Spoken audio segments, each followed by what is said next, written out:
finally, I should say, lastly, a word about Russell Kirk's great compassion. And one must always look, with a degree of skepticism at the idea of compassion in the mouth of a politician or in the mouth of, a sort of policy wonk. Russell Kirk, as John alluded to, lived compassion.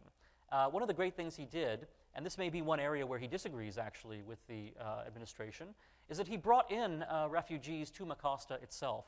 So not only did you have a hobo, as John had alluded to, you also had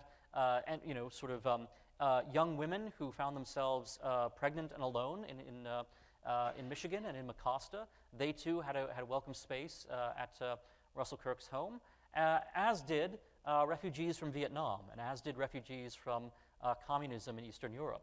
Now, it should be said, of course, that Russell Kirk was prudential and wise about selecting these refugees. They were the victims of communism.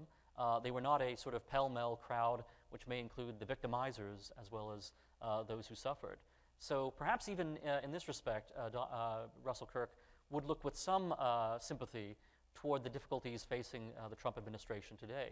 But certainly Russell Kirk himself was always someone who extended an open hand and a welcoming hand to strangers.